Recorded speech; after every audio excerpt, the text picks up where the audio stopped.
your troubles, come on, get happy. You better chase all your cares away. Shout hallelujah, come on, get happy. Get ready for the judgment day. The sun is shining, come on, get happy. The Lord is waiting to take your hand. Shout hallelujah, come on, get happy. We're going to the promised land. We're heading across the river, wash your sins away in the tide. It's all so peaceful on the other side. Forget your troubles, come on, get happy. You better chase all your cares away. Shout hallelujah, come on, get happy. Get ready for the judgment day. Forget your troubles, come on, get happy. Chase your cares away. Hallelujah, get happy before the judgment day. The sun is shining, come on, get happy. The Lord is waiting to take your hand. Shout hallelujah, come on, get happy. We're gonna be going to the promised land. We're heading across the river, wash your sins away in the tide. It's quiet and peaceful on the other side. Forget your troubles, get happy, your cares fly away. Shout hallelujah, get happy, get ready for your judgment day. Come on, get happy, chase your cares away. Shout hallelujah, come on, get happy, get ready for the judgment day. Sun is shining, come on, get happy. Lord is waiting to take your hand. Hallelujah, come on, get happy. We're going to the promised land. Heading across the river, throw your sins away in the tide. It's all so peaceful on the other side. Shout hallelujah, come on, get happy. You better chase all your cares away. Shout hallelujah, come on, get happy. Get ready. Get ready. Get ready for the judgment day.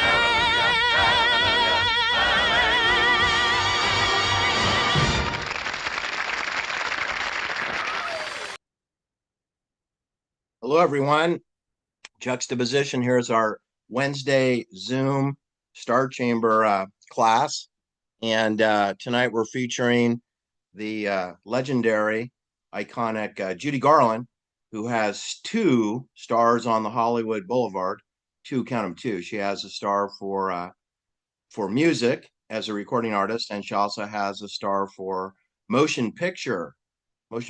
So she's a double winner on Hollywood Boulevard. So he was born Frances Ethel Gumm on June 10th, 1922, and she died just 12 days after her 47th birthday on June 22nd, 1969, as before the moon landing and before the murder of Sharon Tate and Abigail Folger, like just before, like a month and a half before.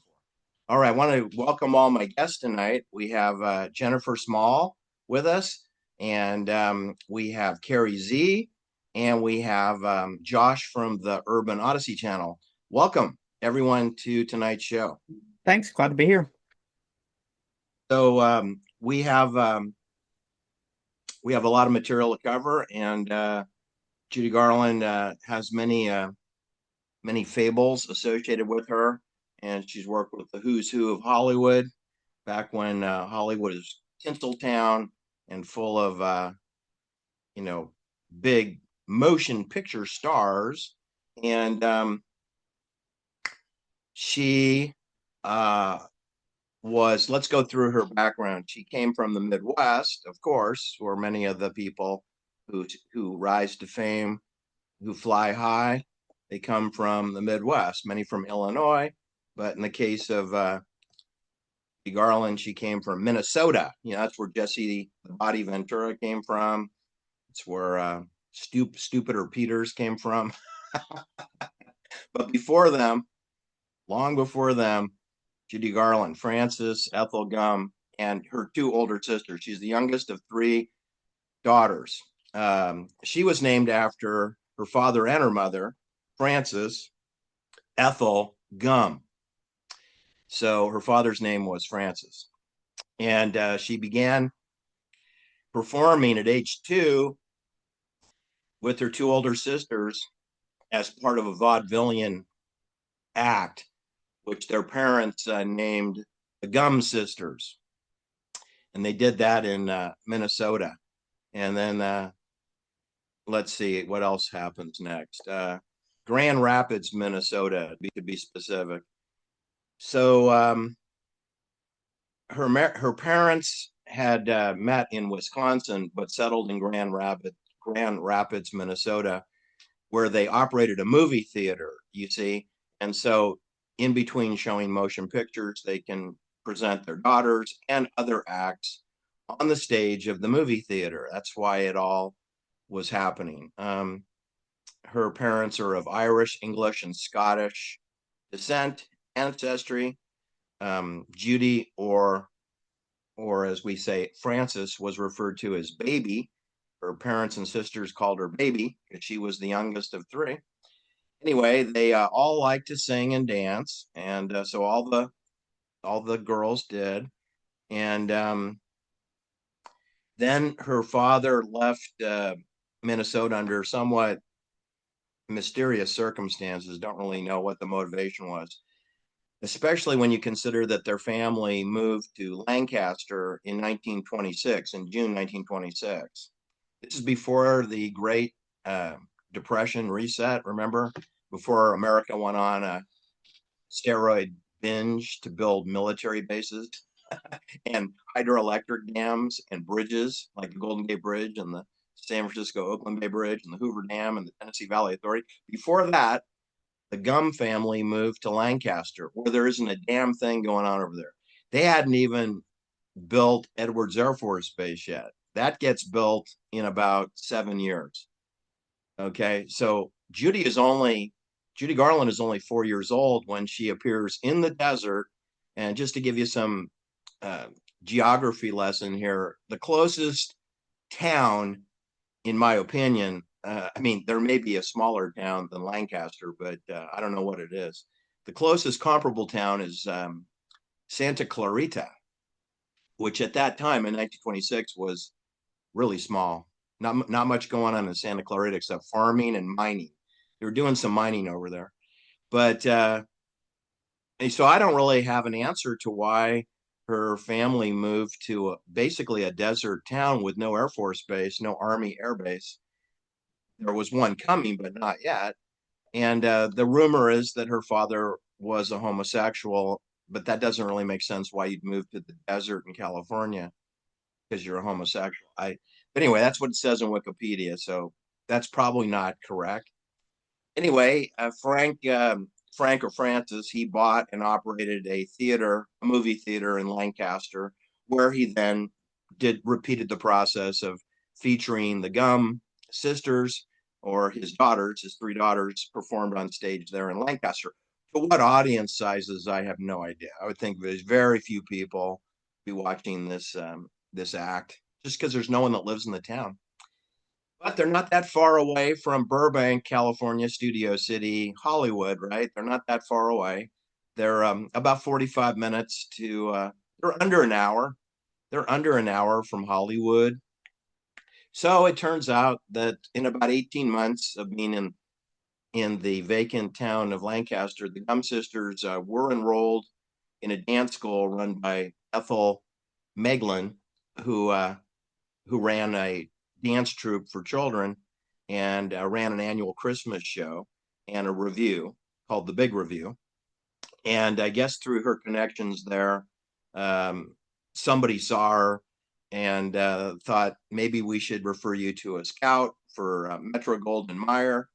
And so she was referred to MGM Technicolor, and they put her in some kind of test shots. The Gumm sisters, all 3 of them, were put into various MGM pilot programs, and they're all very, very young. I mean, they're barely teenagers. I mean, these Gumm sisters are very young. I mean, we're talking about like a 6 and 7-year-old Judy. Her sisters are a couple years older. So none of the girls are really teenagers yet. And they're already starting to be noticed by Louis B. Mayer, who was the chairman of the board of MGM Technicolor at the time.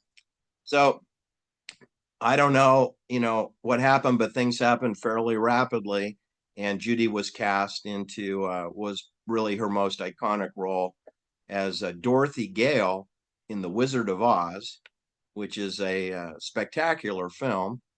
And I like to say it's a banking documentary, which very few people seem to understand that it's a banking documentary, but it is.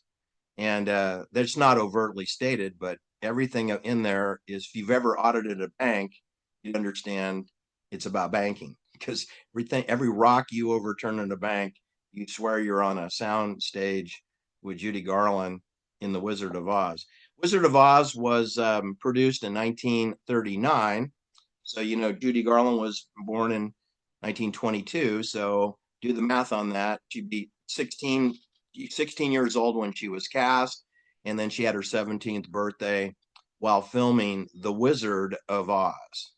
But essentially, she was 16 years old when she was put onto amphetamine products because they had early calls to begin filming. And sometimes, Judy would be a little tired because you work 16 hours a day. So, children are not used to working marathon hours. So that's why they have mama's little helpers. And that was the beginning of a problem for Judy Garland, was to be put on performance enhancing drugs, as a young teenager, age 16. It perhaps started earlier, but it definitely started by the time she was 16 years old. So just wanted to footnote that. She is known for having a very strong contralto voice with a wide range. And we're going to demonstrate that now, because we just heard Come On, Get Happy.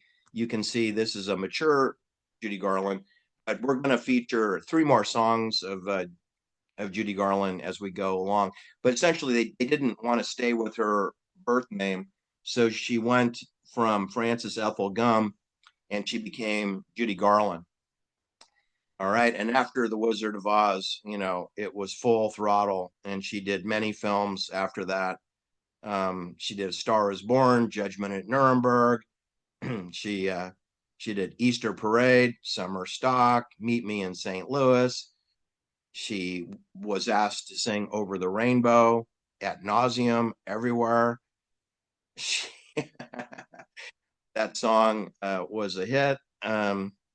She sang at Carnegie Hall. She sang in London, England. She sang all over the world and sang many show tunes. So what I wanted to say about that is that she never really had a childhood. Okay. So growing up, she ended up getting married 5 times and getting divorced 4 times.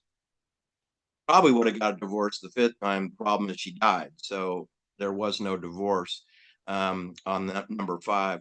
But she never was married for very long. Every single husband she had was in show business.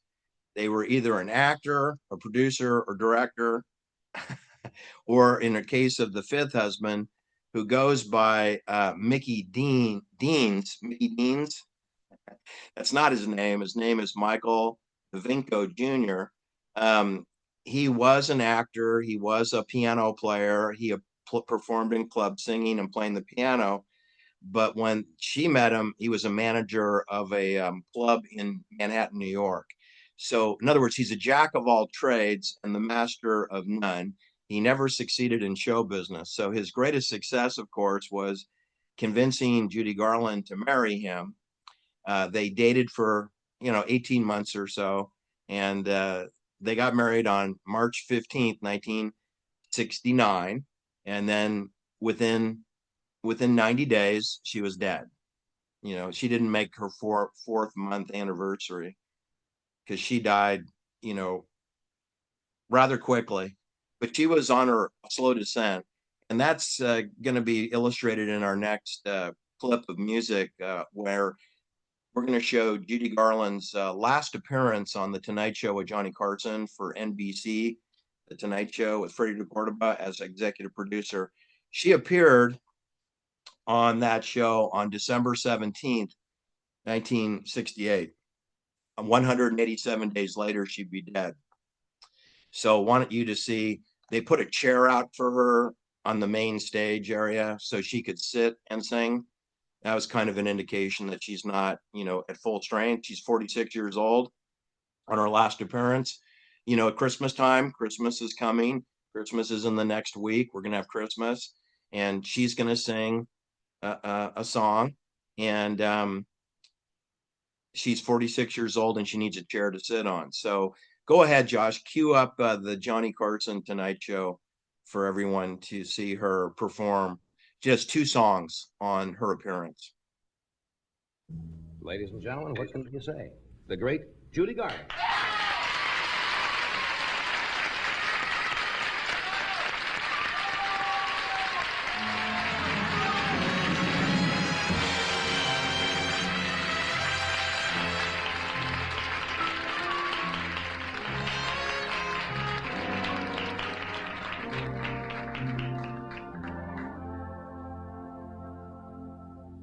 It's all for you.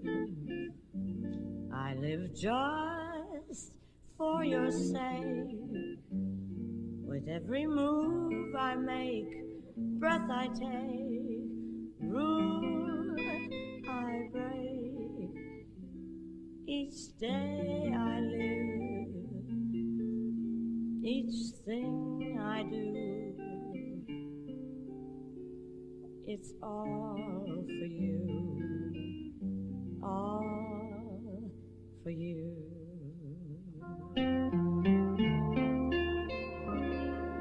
It's all for you.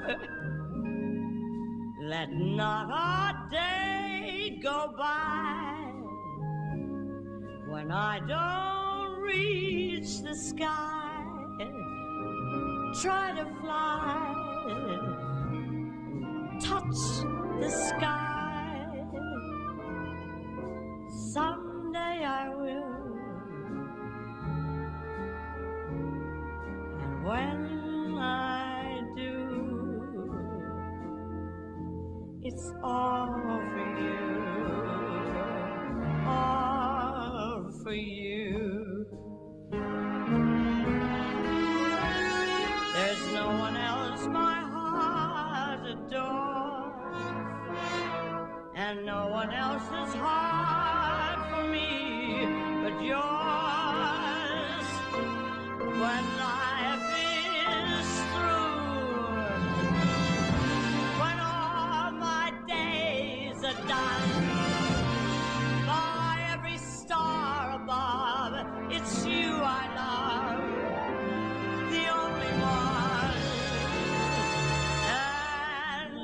Them say this much was true. It was all for you, all for you.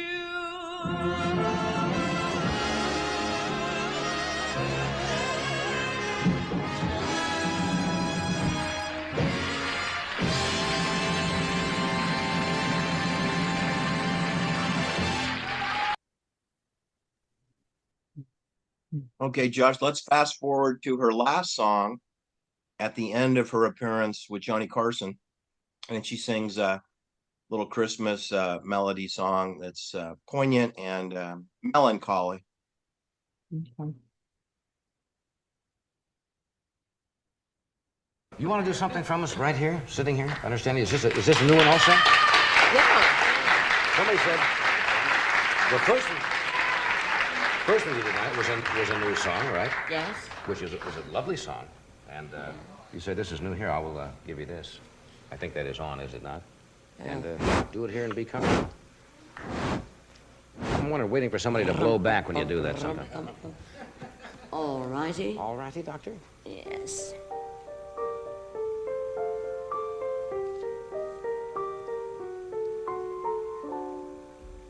Please stay with me till after the holidays. That's when I need you so.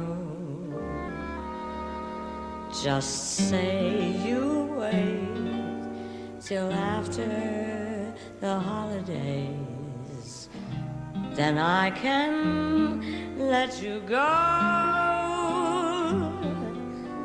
Don't make me face this Christmas alone. After each wonderful Christmas we've known, won't you be kind? Let me believe you're mine on New Year's Eve. Just stay with me till after the holidays. I know it's hard, but try to pretend till New Year. Don't make me face this Christmas alone. After each marvelous Christmas we've known, won't you be kind and let me believe you're mine on New Year's Eve.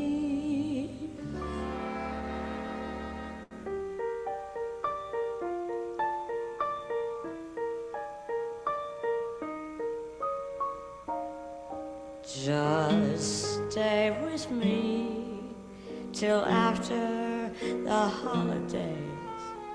I know it's hard, but try to pretend till New Year. Then we can say goodbye.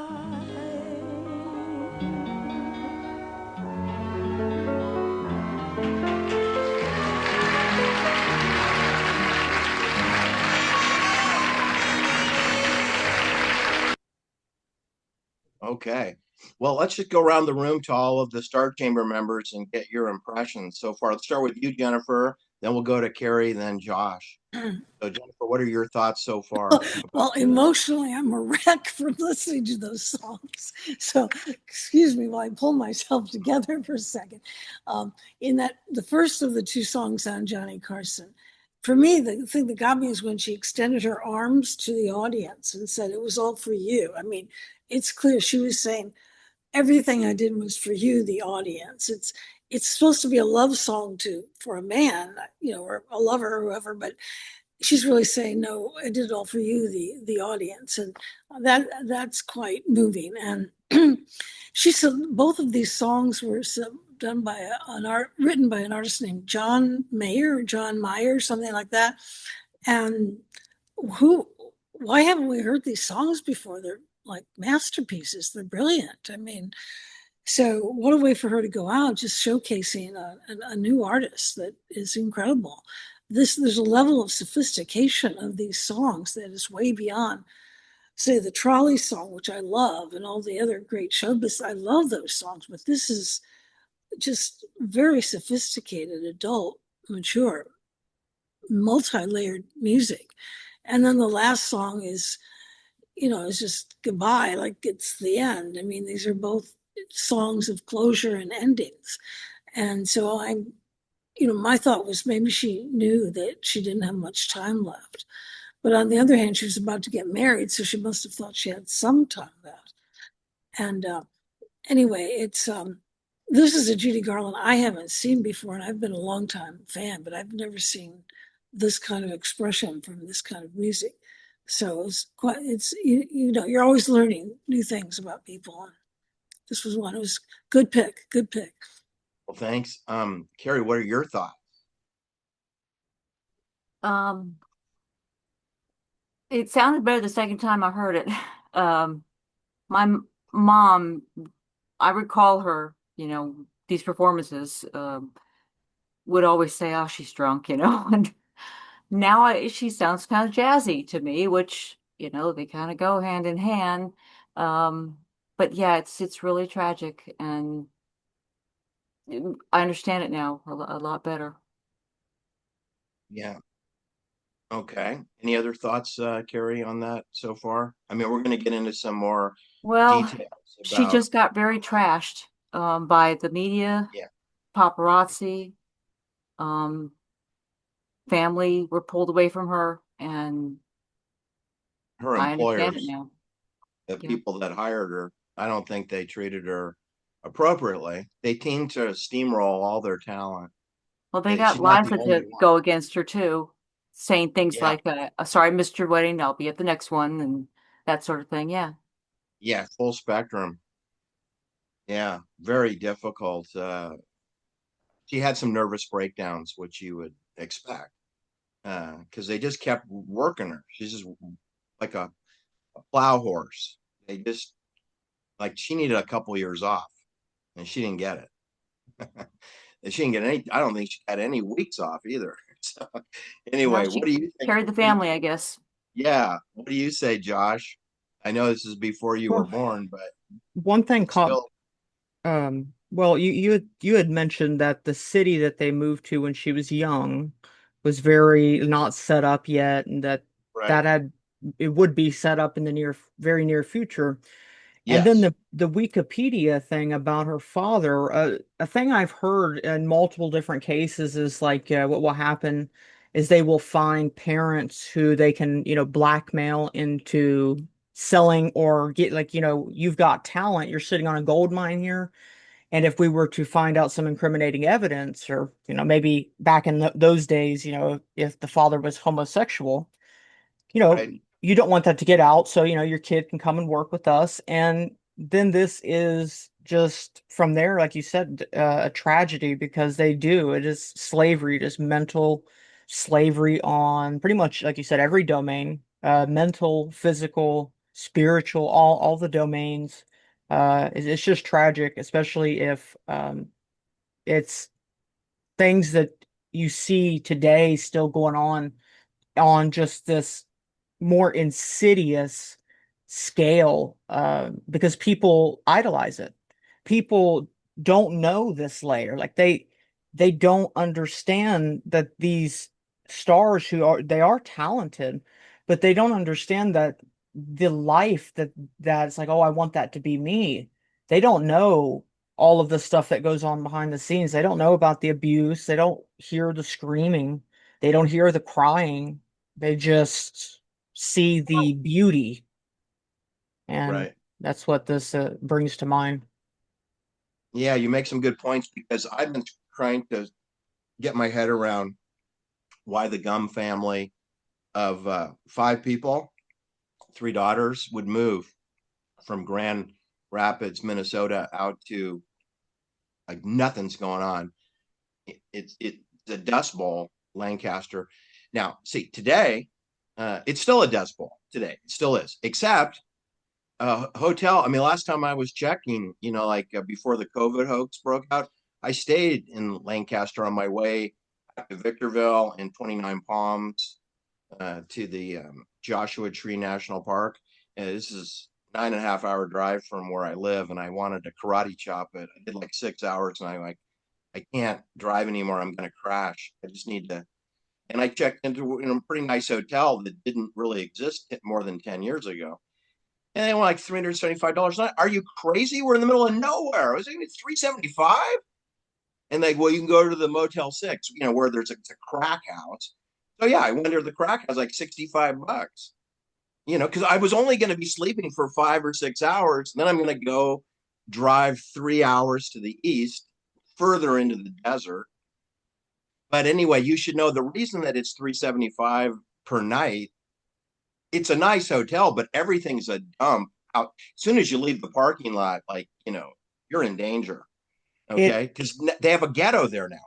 And they would never have a ghetto when the Gum family lived there because, see, they moved in Lockheed Skunk Works, they moved in General Dynamics, Northrop, they brought in Bell Nokia Labs. They've got all the contractors who work for all those companies. They have Edwards Air Force Base. They're flying all kinds of planes. They're probably flying chemtrails out of there now. And there's the Edwards Air Force Base is on the north end of town, and on the southern end of town is Palmdale. It didn't even have a friggin' name. Now they call it Palmdale. To me, it's South Lancaster, and it's like Las Vegas when you drive by there at night. It's all lit up. General Dynamics, Lockheed, as if they're running a casino. But you can't get on the base. They've got like 6 airports there. They fly the SR-71 there. They got all these experimental airplanes there. It's huge. It's like 100,000 acres of desert land, and it's all perimeter barbed wire fenced. And they'll shoot you if you come on that property. It's all security clearances. And let me finish, Josh, before you jumped in here. Is that that what comes with all those contractors who have offices in Los Angeles or Orange County who come up for a couple weeks, they would stay at that hotel so that the hotel knows we can overcharge because we are the newest hotel, so we'll be the most expensive. And then they're all on an expense account that's being reimbursed by Lockheed, who's being reimbursed by DARPA and the Department of Defense and NATO. So they're just, everyone's ripping everyone off there. And then because of all the families that moved in there, and there's really a lack of school systems that were set up, is that you have a whole class of ghetto people that don't have engineering degrees or can't work in the construction industry to do the kinds of things that are needed at the airports being military. And they're selling crack cocaine. They're selling methamphetamines and fentanyl. And that's what I see at the Motel 6. I see these people are all on drugs, selling drugs, and prostitution. Those are the 3 things going on at the Motel 6. Prostitution, drug sales, and drug addicts who, I don't know how they pay their bill. But anyway, I was just there for, about 6 hours, and they never go to sleep. Everyone's awake all night. They're just wired there. They're just wired. Yeah, I had to put earplugs in. And so that's what happens when you bring a military budget to town, is a bunch of people get paid a lot of money, but then there's the collateral damage that nobody cares about, who are on the between the black and gray areas in the edges of the town, and they're gonna do burglaries. If you bought a house there, you could be burglarized when you're at Lockheed or something. So there's crime that comes with all that money. But they're just fighting for scraps because the big money is safe. But on the perimeter, on the margin, there's a criminal element in Lancaster and Palmdale, which, of course, the closest town now is Santa Clarita. And between Santa Clarita and Palmdale, which again is south, it's only 20 minutes south of Lancaster, and they built out homes between. So now you can't even tell where one town ends and the other. It's like Las Vegas. It just got sprawled out. But you should know that there's a zoo in the Tippi Headroom, zoo, that she takes care of the exotic animals. That's where it is. It's halfway between Santa Clarita, where Mitt Romney's sister-in-law got tossed off a parking garage, halfway between there and Palmdale, Lockheed, is this, zoo where a bunch of Michael Jackson's Neverland Ranch animals ended up there. And that, Tippi Headroom's on the board of directors, and she does the public relations for them. And she sells a book to promote donations to be sent there. And those animals are used in Hollywood films. Hollywood uses those animals. And Michael Jackson's chimpanzee ended up in Miami, Florida. Bubbles. So Bubbles didn't end up in Santa Clarita. But the distance from Santa Clarita to Lockheed's main gate, I would estimate it about 37-mile distance. It's about halfway, so about 18 miles on that road, that highway, is the Tippi Headroom exotic animal refuge sanctuary zoo. And so look what they've got out there. They had Judy Garland, and now they got Tippi Headroom and the exotic animals, and then we got like flying saucers and military weapons research going on. But it makes sense now, Josh, when you were saying, it hadn't been built up yet. But they knew they were going to build it up. I was going to say they had that probably a 20-year plan, right? And they bring the Gumm family out there like on probation, and they must have given him the theater. He wouldn't have had any money to buy a theater, and you're not going to have any customers. You're just going to have, because they hadn't built the military bases, hadn't been built yet, and Lockheed hadn't moved there yet. Lockheed was in Burbank. Lockheed existed, but it was in Burbank, which is 50 minutes. And none of those people are going to come up to go to watch the Gumm sisters perform. It's an hour drive and an hour drive back. They're not going to do that. So there was nobody that you could really entertain. They So were like, close why to would you do Hollywood that? too. But it, like, they staged them there and tested them out, and then when they were ready, which was quick like a bunny rabbit, in 18 months, they only had to work them out for about 18 months. Then they moved them to Burbank in Studio City, and then moved them to Culver City, which is where The Wizard of Oz was filmed, in Culver City. You know, Ronald Reagan is next door at the Warner Brothers studios. But MGM was the biggest studio there. I mean, it's a couple of 100 acres of land, whereas Warner Brothers only, I think, 40 acres. It's really small compared to MGM, its neighbor. And so that's where Judy Garland and the Munchkins, they all spent time there doing The Wizard of Oz, was in Culver City. But that happened when she was 16 years old. And she was moved into Hollywood, you know, by age 10. She's already being tested out in different places. So we don't have the real story. You can't find it in Wikipedia. There's got to be a reason why that family really moved We have to signs, desert though. town. You know, we have little indicators, things that we've seen before in a lot of other cases, little telltale signs. And obviously, you have a lot of experience with just, you know, people who are mutual friends or different areas, and you've lived in the area. So put two and two together, it looks like they at least probably had a reason to go there. And they were close to Hollywood, so it makes Right. sense. That's what the story um supports what you said. That's pretty It's logical. plausible. Yeah. It's plausible. The idea that he would, of all the cities in America that you would move because your neighbors think you're gay, Lancaster wouldn't be one of them. That's a weird thing to put on the Wikipedia too. That's what got me thinking. Right. That was put there for some reason. Right. It's Could have been probably not worse. even true. Could have Probably been not true. worse. They might have just Yeah, been trying or to say, there's a reason and we just don't know what it is. yeah. I don't understand. I would never advise someone who's, you know, barely getting by running a theater and having their children perform on the stage to move to Lancaster in 1926. I mean, it's a ghost town. It was not really a town yet. And Edwards Air Force Base wasn't constructed until 1933, 34. So you have none of those people could be going to your theater. They weren't there. Uh, So they didn't exist. So I don't understand what the reason is. I'm sure there is one. I was gonna say parents, like just the story of like parents who are like working their like this idea of putting your children on the stage to dance and like that's how we're gonna get the family by. That's kind of a weird mindset. And we should like pause for a second. That doesn't look like a good way to start a child off, and then they end up in this worse hell situation. So something's up Right. here. Well, Of Josh, course, that's the thing. there's a whole lot of stage mothers out there. I mean, that I doesn't. don't. It's like Yeah, Sharon Ginger Tate, Rogers' mom. She was a Ginger big Rogers. Ginger Rogers' mom, and it's almost like the gold rush we didn't know about Yeah. until about 3 years after they had discovered, Well, right? who maybe 10 years. Okay, Me, and I'm I just don't thinking think that they took them 10 years to build the farming and the irrigation system. So they must have known then.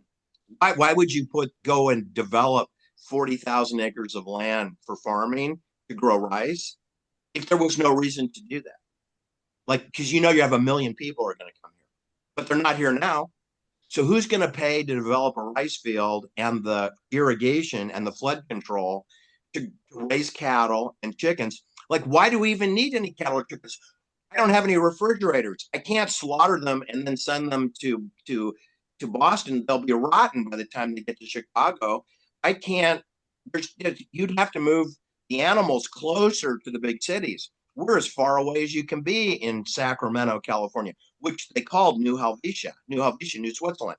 So do you think Switzerland, with unlimited money, and one of their control agents, a banker from Basel, do you think that he would get the okay to spend whatever money you need to hire Chinese immigrants and Japanese, he brought Japanese people in who knew how to work the water canal systems, that they knew how to terrace things and grow rice in different elevations. He brought in all these people, and they spent 9.5 years building out a magnificent farmland on 4 rivers: Yuba River, Feather River, Sacramento River, and the American River, where they found gold, but not before they were done with the farm and the cattle ranching. Yeah. Then they rang the dinner bell. So I'm thinking it wasn't 2 years, Carrie. I think it had to be at least 10 years that they discovered gold, but kept it a secret. Why were they investing in Tinseltown in 26, 3 years before the stock market crash? And right. In Steinbeck's California, luring people out west. And that's when my mom's parents went. Yeah, I think all those people, Mark Twain, John Steinbeck, Jack London, okay? I think they were all working for military intelligence. They were traveling all around the world with what money, would have to have an expense account to stay in hotels and buy meals and have transportation all over the world, including Japan and China, and then all throughout California. And Mark Twain's hanging out in Wilseyville, and he's hanging out in Volcano, and he's hanging out in Plymouth, and then he set up residence in Marysville, and he's buddies, rubbing elbows with Johann Sutter, and then that Mormon who published all the gold rush in his newspapers, the Mormon guy. And Mark Twain is having dinner and playing poker with those guys. So they're military intelligence. So Mark Twain, you must be military intelligence. That's who you hang out with. And Ernest Hemingway, he would be another one. And they are writing books to get into the minds of people for adventure and to maybe be to resettle. Because the one thing about Switzerland and the United Nations, they're real big on immigration. They like to move people around, either in small groups or big groups. Liquidity. And now they have the ships and the airplanes to do it. Happy It's kind of a wanderers. joke. They're also in the drug business. So when Nancy Reagan, whose name is Frances, Anne Frances Robbins, when Anne Frances Robbins, when she says, just say no, I know that's a lie, because you're not going to say no to a highly successful military program called narcotics. They're not going to stop narcotics because Nancy Reagan says, no, just say no. No, the answer is yes, Nancy. Yes, yes, yes. But on television, it does look cool. You're emphatic, just say no. It'd probably be better if Judy Garland did it. But anyway, so you make a good point, is that we know that the area where the Gumms moved their family was eventually turned like 99% military industrial complex, featuring Lockheed being the biggest one. You got an air base. It was an Army air base. Then after World War II, they switched to the Air Force, became Air Force Base, but it was Army Airborne, which Ronald Reagan, perhaps, I'm sure, visited. Ronald Reagan was Army Airborne also. But Sharon Tate's parents, could be the Judy Garland story. They pimped out Sharon Tate at age 6 months, and she won her first beauty pageant in Dallas, Texas, in 1943, 20 years before Jack Kennedy had his head blown off, 20 years before Jack Kennedy was killed at Dealey Plaza. Sharon Tate won Miss Tiny Tots down Main Street by Neiman Marcus. It's like 7 blocks away from where Jack Kennedy. That's all very weird to me. I don't think that's healthy for children. I think that's crazy. But I don't think a 6-month-old child would know that you're a winner or a loser. I mean, I don't remember much about being 6 months old. It's how they indoctrinate them into the logic of the system, the mythology. It's the mythology, and they do that from a young age, because then they grow up thinking about things in terms of winning and losing. They have this mindset from a young age, and that's what they want. Yeah. Well, Jax, you've introduced the whole phenomenon of gladio kills in your channel. And I was thinking about that and how, because a lot of them are Hollywood people who get killed. But in the case of Judy Garland, the whole studio system was one big gladio kill over a lifetime. They didn't just do it bam. It was like 30 years. It's like a sausage processing facility. They chew Yeah, everyone up. and I mean, it's rare that someone gets through alive. yeah, they just has put like on a drugs right sizable from the business. get-go. Right from the get-go, they put on drugs. Yeah. I mean, look at how young and vibrant she is. So let's continue on with a little bit more of the biography. Because of this business of being cheated out of her childhood and performing from age 2 on a stage to eventually being in Culver City and working on The Wizard of Oz by age 16, she's doing big time Hollywood film production. She was married 5 times. First to David Rose in 1941, and she would be very young then, right? She would be about she'd be 19 years old. She's 19 years old when she marries. I don't have the exact date they got married. David Daniel Rose was a songwriter, composer, arranger, and an orchestra leader. And she married him when she was 19 years old. They got divorced within 3 years. She immediately finds herself in the arms of Vincent Minnelli. And I believe he was much older than her. And they were married for 6 years. So she doubled the length of her second marriage. She had produced a child, Liza Minnelli was born. And Liza Minnelli is about 3 years younger than Sharon Tate, just for a footnote.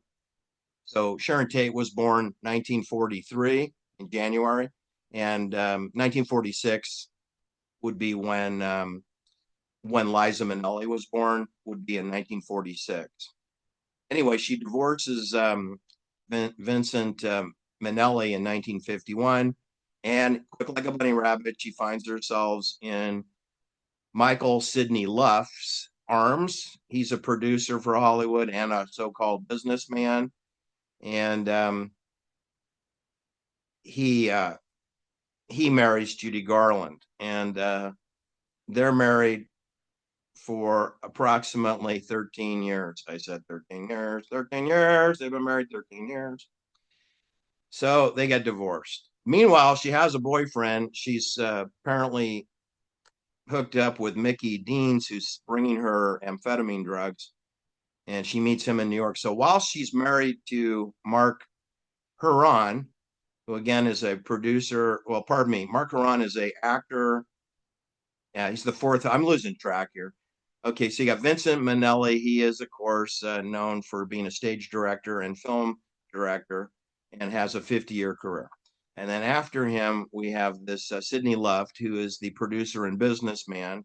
And he was married for 13 years to Judy Garland, but she began to start dating Mark Hernan before she got divorced. And then, so as soon as she divorces Sidney, she immediately marries Mark Hernan, and they're married for 4 years. And if I have this right, and that's what it says. And but my understanding is she immediately marries Michael DeVinco, who goes by Mickey Deans, who's kind of a loser, and his greatest claim to fame was the marriage of Judy Garland. But you see, he had to wait around for about 18 months until her divorce got done, because they were, I think, dating or living together in New York while they're waiting for the Mark Huron. Mark Huron, spelled Herron, waiting for his marriage to be finalized, the divorce finalized. He was an American actor. He was the fourth husband of Judy Garland. So they were married in Las Vegas, and they were divorced probably in New York. But anyway, as soon as the paperwork ink is dry, she marries Mickey Deans on March 15th, 1968. And of course, we know that she's dead on June 22nd, 1968. All right. So their date, I've noticed they've made some mistakes on the dates in Wikipedia. but my dates are correct. She died before the moon landings. She died. She got married 2 days before the My Lai massacre. Is that a little factoid that you'll only get on my channel, right? My Lai massacre was actually on the 16th of March, 1968. She was married on the 15th, so one day, the day before My Lai. My Lai was on Saturday morning, between 7:30 a.m. and 11 a.m. was the My Lai massacre. Judy Garland got married Friday, the day before. Isn't that interesting? And then she died. She died about 92 days after her marriage. She died on June 22nd, 1968. Then we had the moon landing. Then we had the Sharon Tate, Abigail Folger murder. Then we had the Lena LaBianca murder. Then we had another Zodiac murder, where the guy was actually known as the Zodiac. All the murders that had happened previously with the Zodiac, which there had been 4 victims and three of them died, no mention of any Zodiac. There was no Zodiac. There's just 3 dead people. It was only after Judy Garland's death and after the moon landing and after the Sharon Tate story did we have Zodiac. Zodiac did not appear. And it's the same with My Lai. My Lai was now 18 months old, but nobody knew about it because the media never reported My Lai until September 6th, when William Colby was arrested and put into the stockade for murdering women at My Lai. That was on September 6th that he was booked into the prison for the United States Army. That's when the media reported the My Lai massacre, was on September 6th, 1969, after all this other stuff had happened. So it just seems like that's quite a few marriages to have in your lifetime. But when you consider you were only 46 years old when you went through these marriages, I mean, you started at age 19, and by the time you were 46, you've been divorced 4 times, and you're in your last marriage with a guy who doesn't really have a career. He doesn't know if he's a piano player or a saloon bouncer. He could be, I mean, he sounds like he's a Swiss Army knife, right? He's like, he could be her drug dealer, her lover, her agent. So I don't want to talk about him too much because I kind of feel like he's a Debbie Downer and he's not really important in her life. And he doesn't really represent anything particularly noteworthy. What I do want to tell you, everybody here, listen up carefully. This is another one of these bizarro things you'll only hear on the Juxtaposition channel. She was signed to do work, booked to do work in London in Piccadilly Circus. That's where the theater district is in West London. She's living in West London. She's living in what's called Belgrave area of Chelsea. It's also, she's on the fringe of Green Park, which is part of the Mayfair district. And the Piccadilly Circus is part of the Mayfair Entertainment District. So she's living right on the edge of the entertainment district. I've stayed there for, I don't know, 4 or 5 nights at the Grand Sheraton Mayfair Hotel on Piccadilly. It has multiple names. It has multiple names, but the stretch that runs from my hotel, from Hyde Park, Green Park and Hyde Park come together there at Hyde Corner, called Hyde Park Corner. And the hotel is half a block from that corner, and all the way down to where Judy Garland would have been booked into what's called the Talk of the Town Theater. She was booked for 6 months to work there and sing at the Talk of the Town. It's down there by the Palladium. It's approximately 1 mile distance from my hotel to where Judy Garland's job was.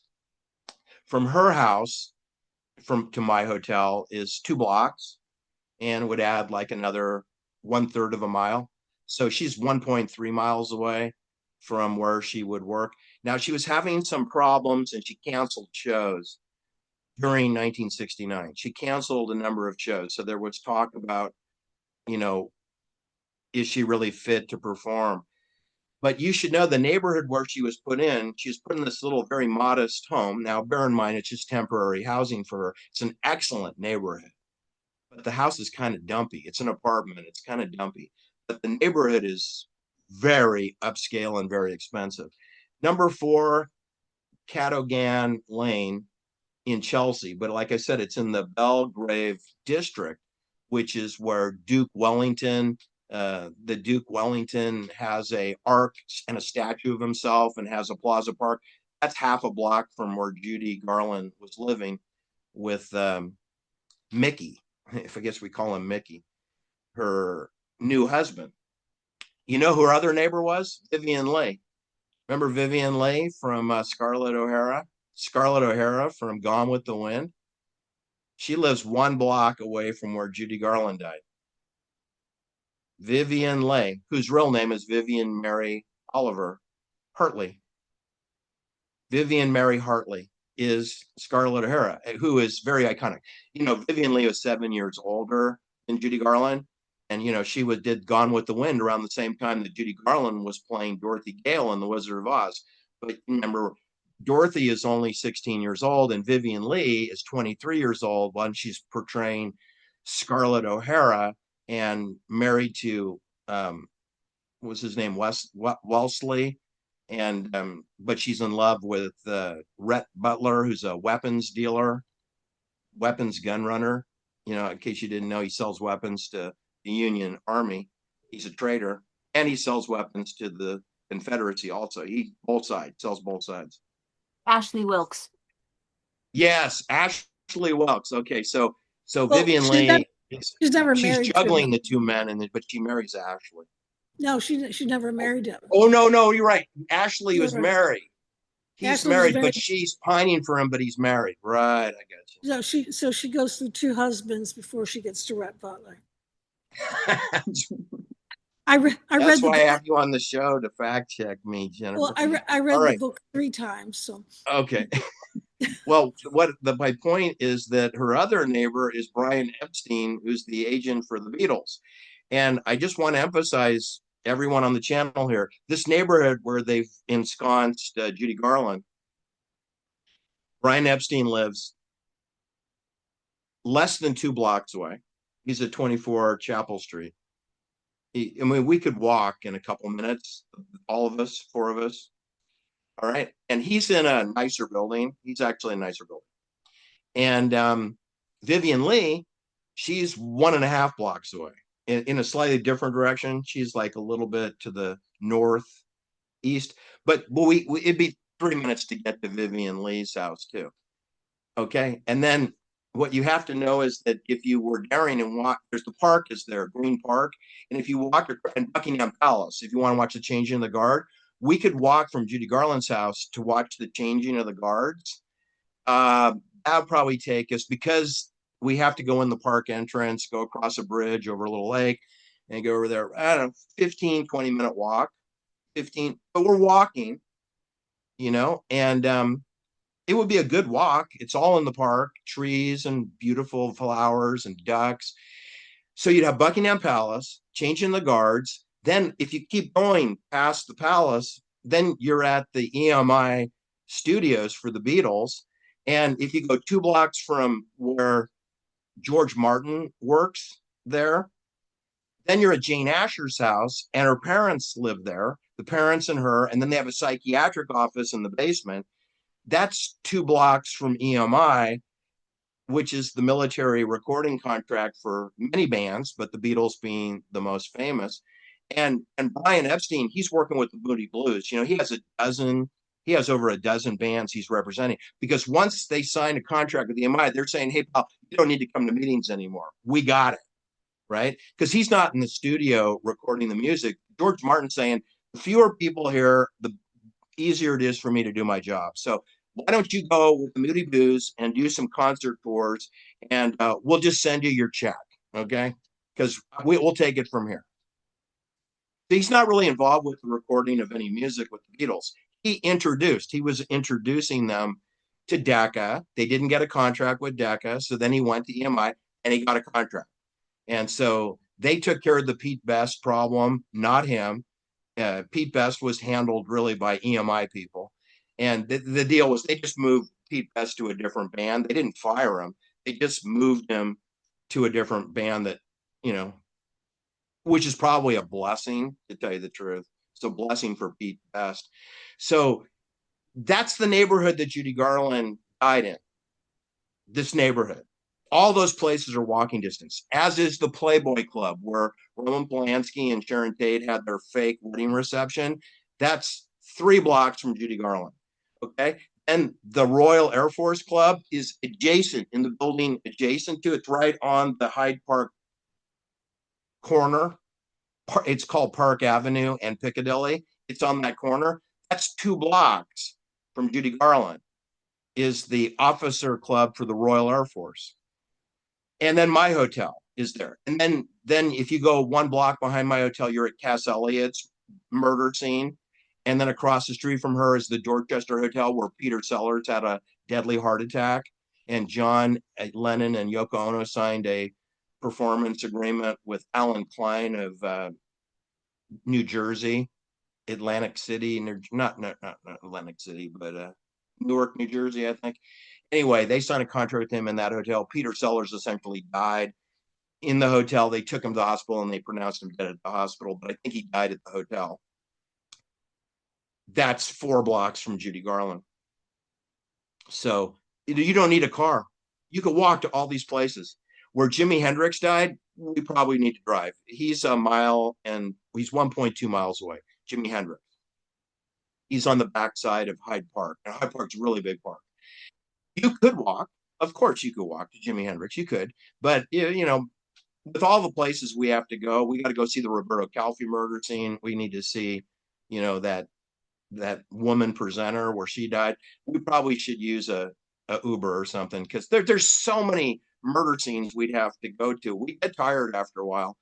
So, but I'm just saying it wouldn't take long. I mean, we'd be at all these places within 5-6 minutes in a car, so it's not a big deal. All right. So what do you think of those apples, Carrie? Well, let's go with you. What do you say to that? Like your Jack the Ripper and Star death tour. Right. We could set up a business, man. And I think it would make money too.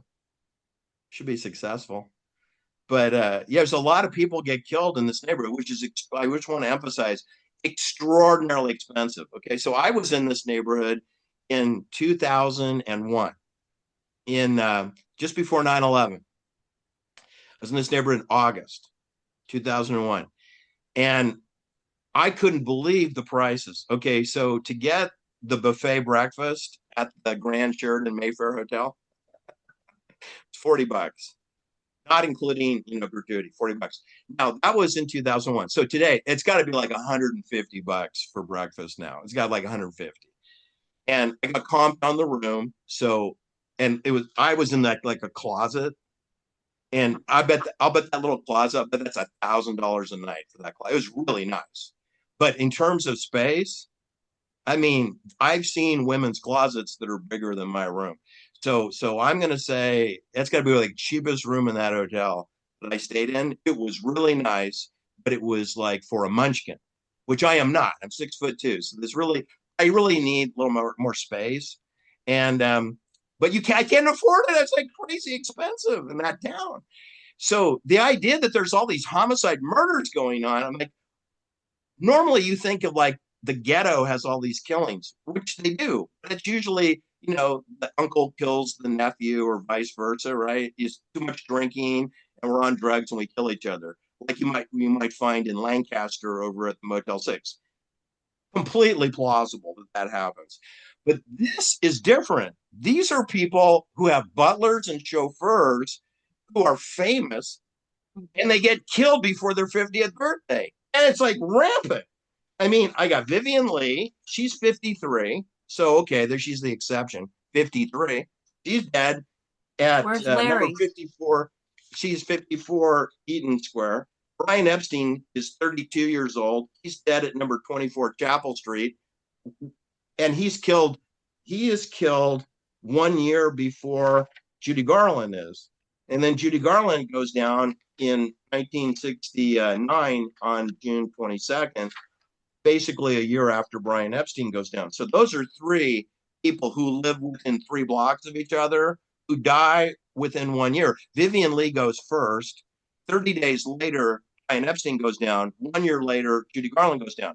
That's 3 murders who live within 2.5 blocks of each other that are dead within, you know, within 12 months or 14 months, they're dead. 13 months. 13 months. I think it's within 13 months. And it's also amazing that her fifth husband, Michael Davinko, he was 34 when he married a 46-year-old Judy Garland on March 15th, 1969. But then she had her birthday on June 10th, 1969. That made her 47. He's still 34. He's still 34. So she's now 13 years older than her husband, who is in the upstairs apartment with her when she dies. So not only is he 13 years younger than her, he's 34 and she's 47. She's dead in the bathroom. He says the door is locked. Okay. But he put her pills out. He put her amphetamine pills out. Did you put too many pills out, Mickey? Looks like you did. There's too many pills. That's his job. When he first met her, he said he was a doctor. That was a fib. He's not a doctor. He's a bouncer at a bar, and he plays the piano. But he put her amphetamines out. This is on a Sunday. This is a Sunday. This is on Sunday. So I don't know if it's morning, afternoon. I don't know what time of day it is. Sunday. And it's the 22nd of June. Her husband puts out her amphetamines.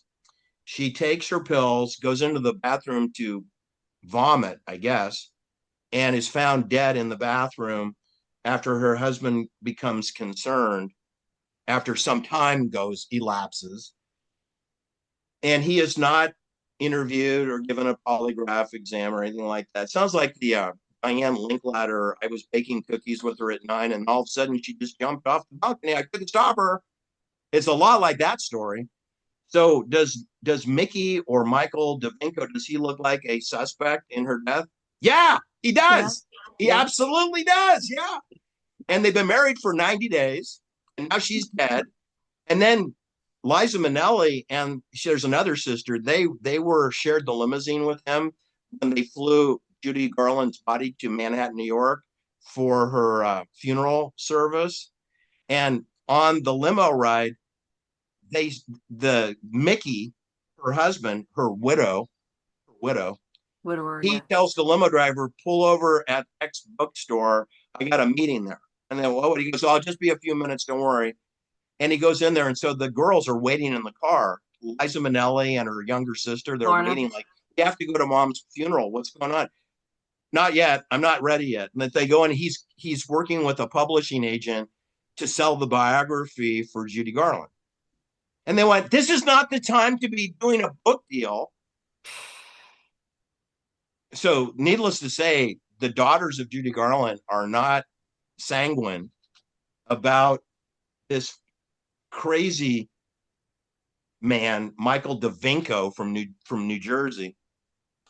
Anyway, that was going down in the days that followed her death, which followed Brian Epstein, which followed Vivian Leigh. Bang, bang, bang, bang. Real quick, like a bunny rabbit, over 13 months. Okay, let's go to Jennifer. What are your thoughts?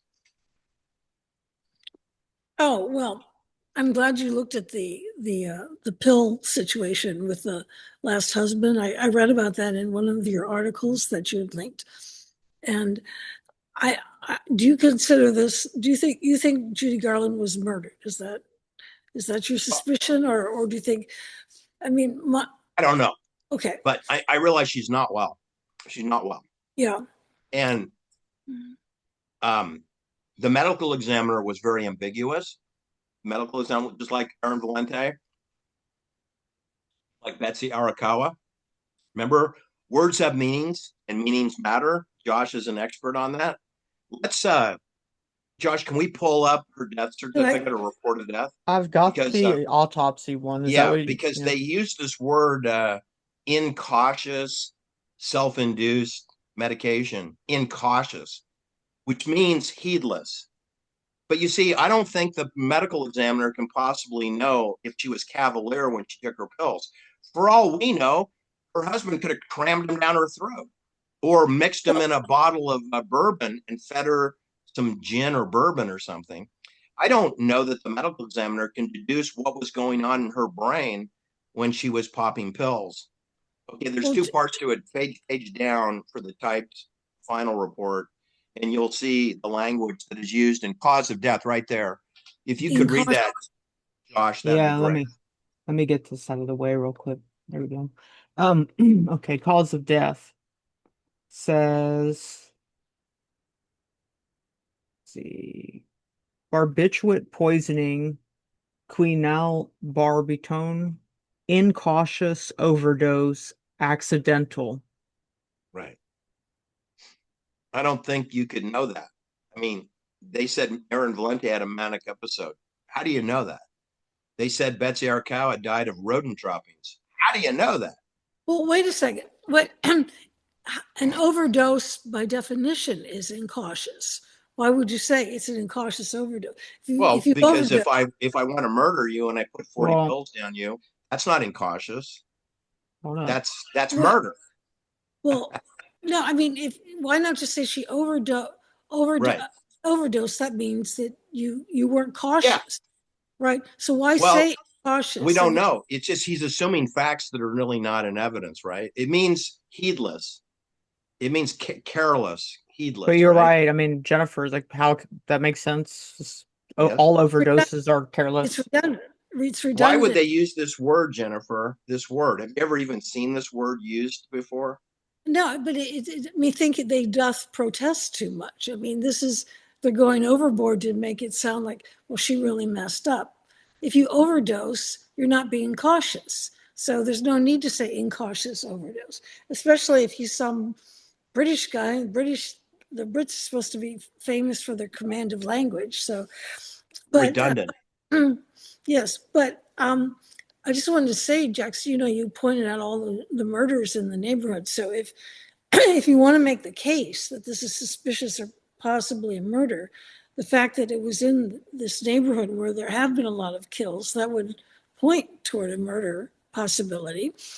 And secondly, the fact that she was now 13 years older than her husband, stuff like that matters to these people. They want those numbers to be in alignment. So I think it's zeroing in on facts like that could make it.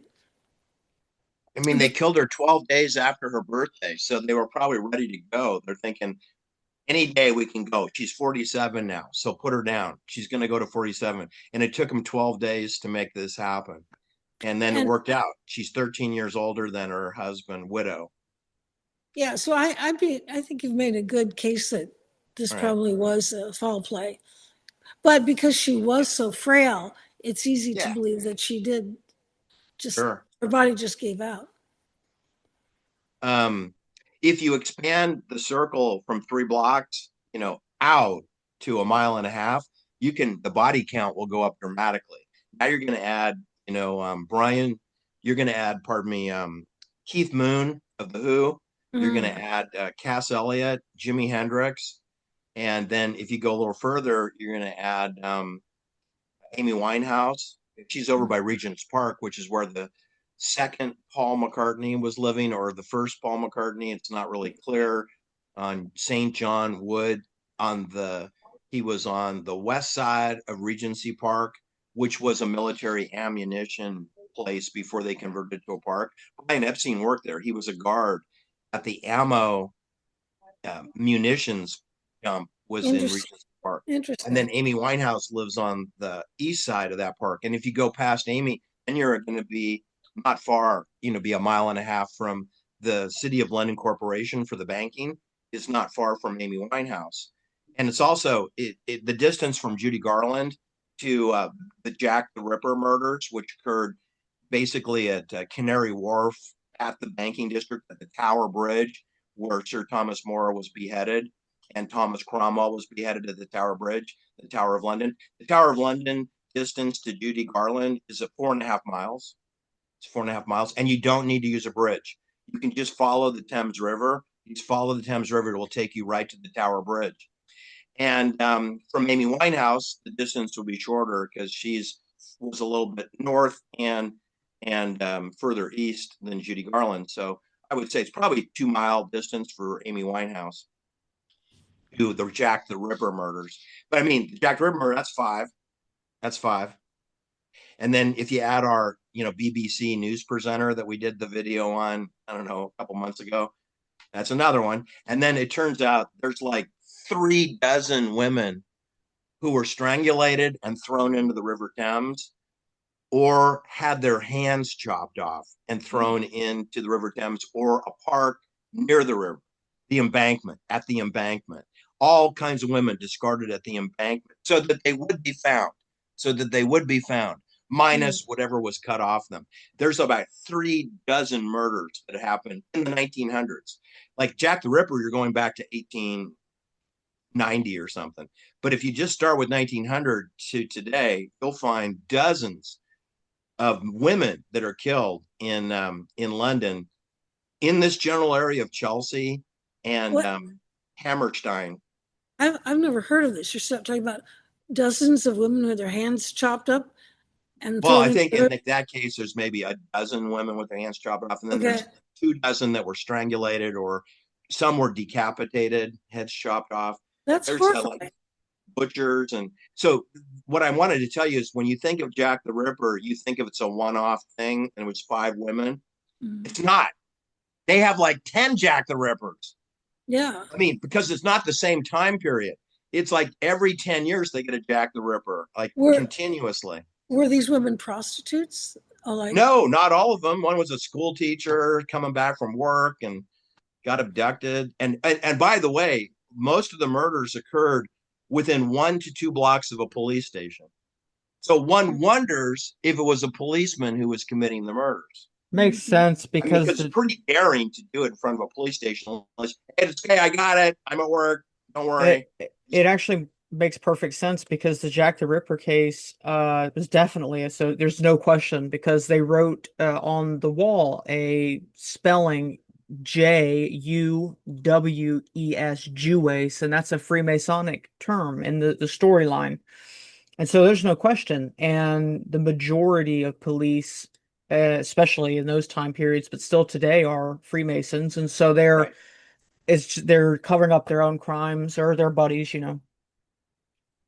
Well, they're exempt, right? These kind of like they got the order. Someone from top ordered these like rituals, because I don't see these women are like one of the women was a waitress at the Playboy Club, where Roman Polanski and Sharon Tate had their honeymoon, not their honeymoon. They never had a honeymoon.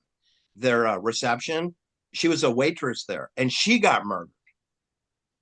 Like she's not involved in any nefarious stuff, but just like they're just there, and they just get killed.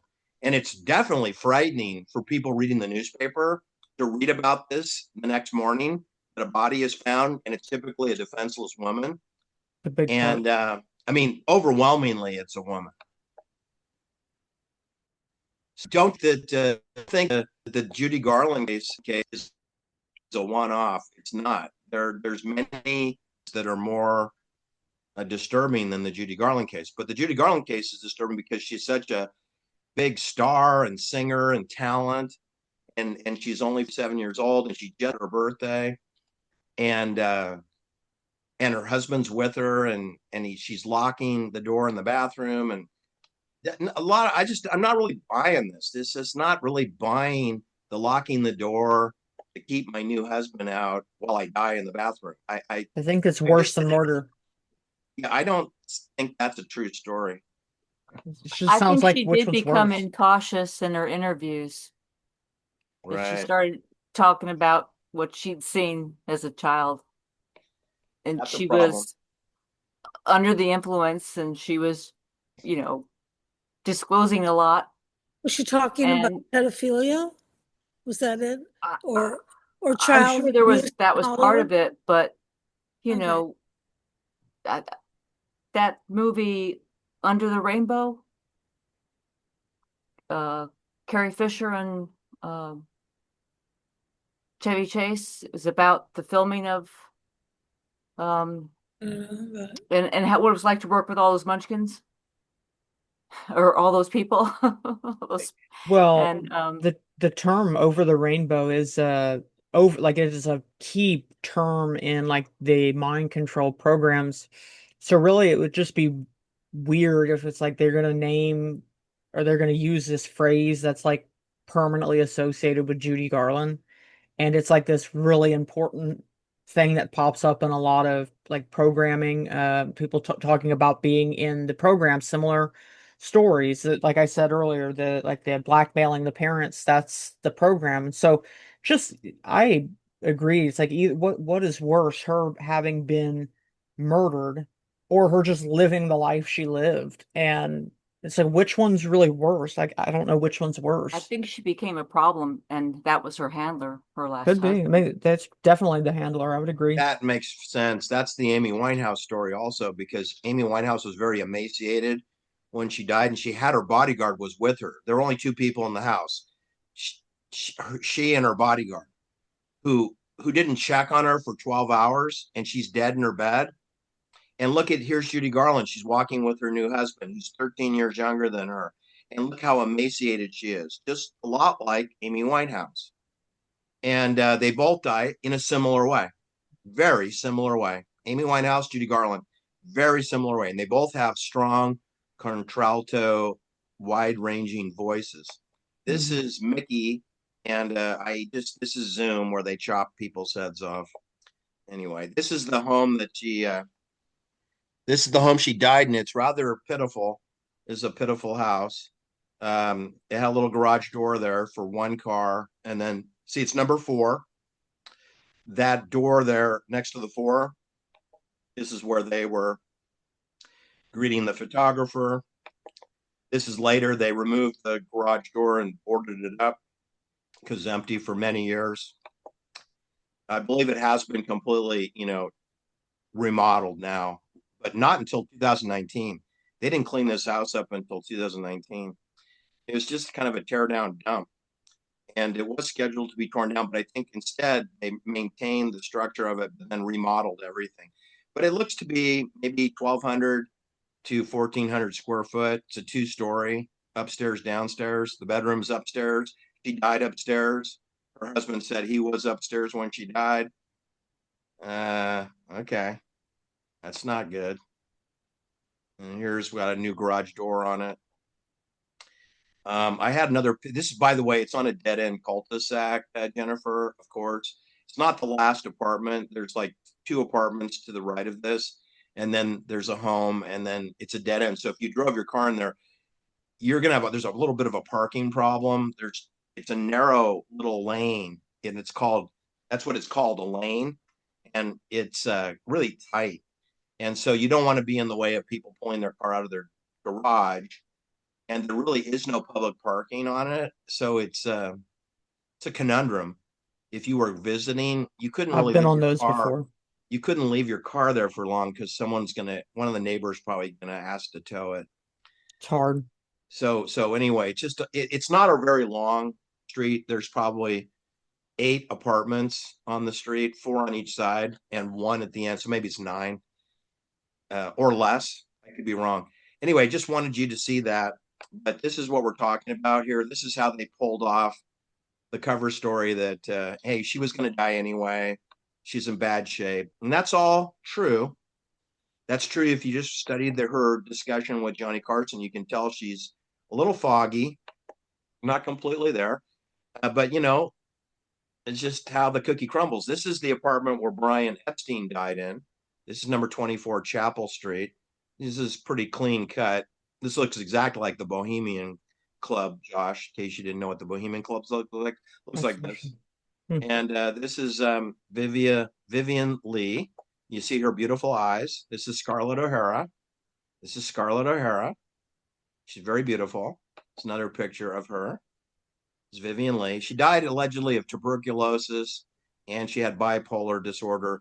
But like I said, she was only 53 years old, and she was still performing on stage in London. And by the way, she had been married multiple times also, and her boyfriend of 6 years was with her when she died. He came home, checked on her. She was asleep. He went to bed, and then she went to the bathroom and died on the way to the bathroom at around 12:15 a.m. as best he can remember. This is Brian Epstein, who died in this home, this apartment. several apartments in this building, and it just makes you want to. It just makes you want to scream. I push the button and nothing happens. It really drives me crazy. I have a picture of yeah. Here's Franklin. He's screaming. That's how I feel about this. It's like first Vivian Leigh, Scarlett O'Hara, which I saw that movie in Berkeley on Shattuck Avenue, just 2 blocks from Sather Gate. I saw Scarlett O'Hara in Gone with the Wind, and they had an intermission. It's 2 parts, part 1 and 2. And to find out that she dies at age 53, and then 30 days later, the Beatles manager dies, and then a year after that, Judy Garland dies. And they all live within 1.5 to 2 blocks of each other. I just find this just an extraordinary coincidence that Cadogan Place is like a death zone. This is like My Lai Massacre, man. Stay the heck out of this place. A borough of Chelsea. Yeah, it's like a cremation facility. All right, what do you have to say about that, Josh? Yeah, that's really interesting. And it's more or less, I was thinking that it's interesting to just have that little tidbit on the side that you had been there and how expensive it was, and then the fact that that's juxtaposed with all the murders. That's just an interesting, like most people would never have known that, and that adds so much depth to the question now. Like, wait, what? Well, you won't be surprised to know that British intelligence, MI5, which is domestic intelligence, and MI6, which is international intelligence, and NATO intelligence, featured in The Danger Man with Patrick McGowan, and then later with The Prisoner, who worked for MI6. He was Danger Man worked for NATO. He was NATO intelligence, and he drove his sports car into the building, which is adjacent to British intelligence building on the River Thames, across the bridge from Judy Garland. You know the distance from Judy Garland to where Patrick McGowan drove into the parking garage to resign from duty from NATO, from British intelligence. He resigned from British intelligence. That's where their facility is over there in the James Bond movie, where James Bond goes to get his orders from M. Right. Okay, and then talks to Q in the lab with the new weapons. Q-17. Yeah. I would estimate the distance for Judy Garland to there being under 2 miles. Mile and a half distance.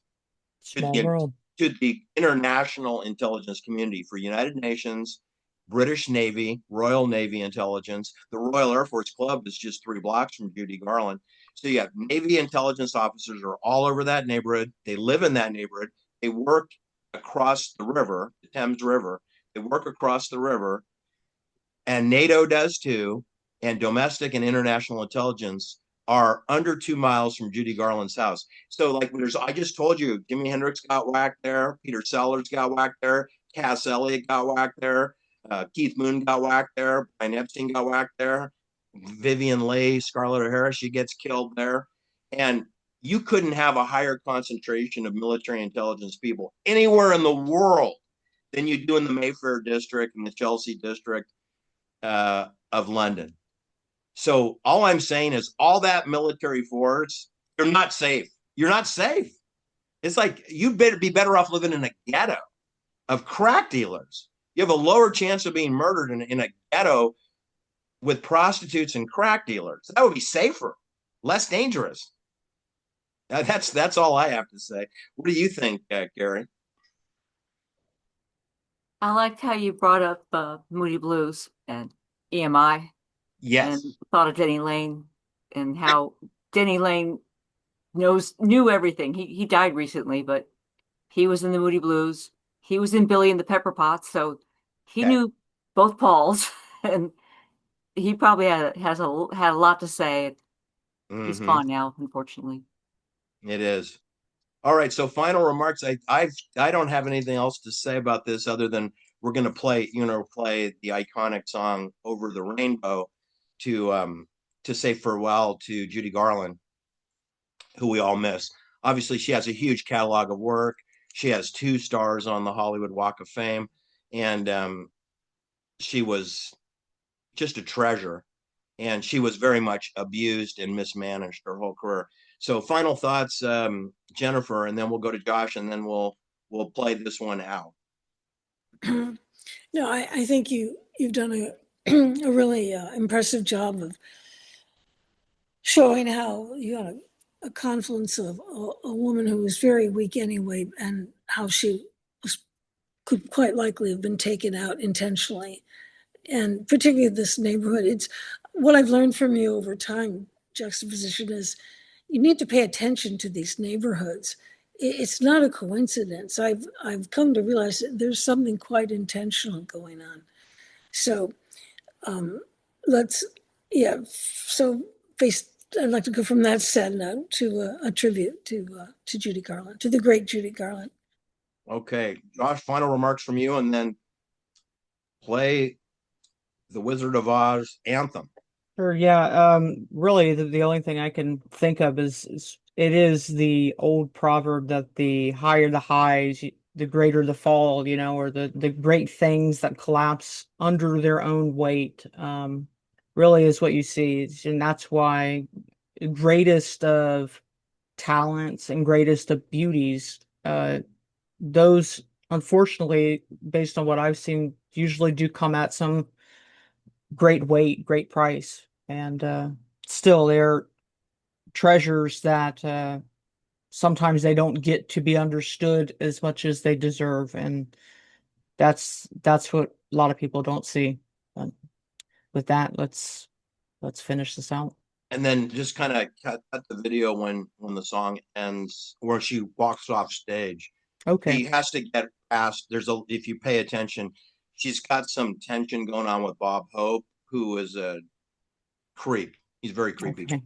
And she has to figure out in an instant how to get off stage. And she'd win an Olympic gold medal for how fast she gets off stage, but she has to get past Bob Hope. So watch carefully. After she finishes the song where she just knocks the ball out of the park, then she quickly asks herself, how am I going to get past the ledge, right? And so she pretends to be friendly with him. She kind of pats him, and then she bolts for the door. I'm gonna watch Bob. It's something that most people are going to miss that. But yeah, I notice he's a handler. Sweater joke. All right, let's play it.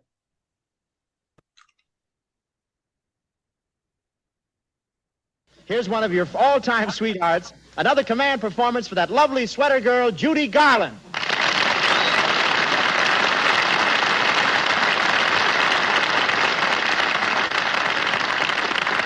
Thanks, Bob. Hiya, fellas. Sweater girls. Bob, why are men so crazy about sweater girls? I don't know, Judy. That's one mystery I'd like to unravel. Fellas, one of your favorite combinations. Judy Garland singing Over the Rainbow.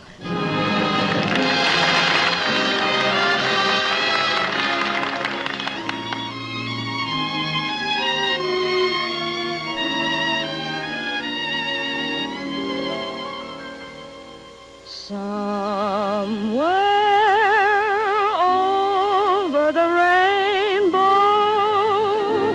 way up high, there's a land that I heard of once in a lullaby. Somewhere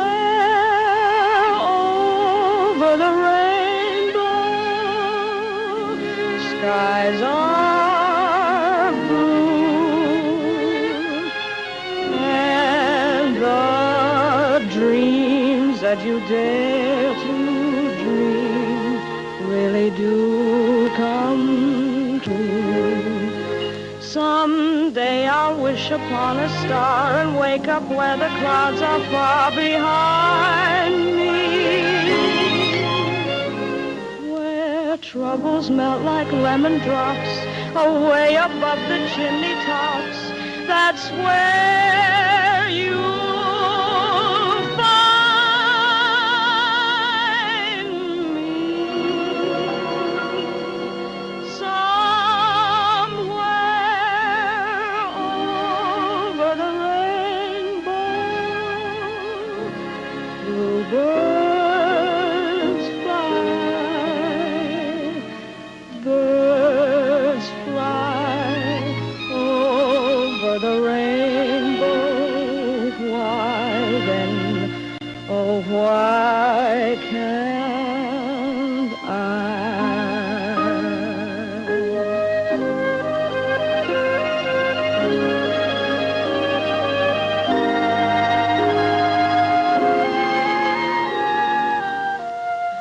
If happy little bluebirds fly beyond the rainbow, why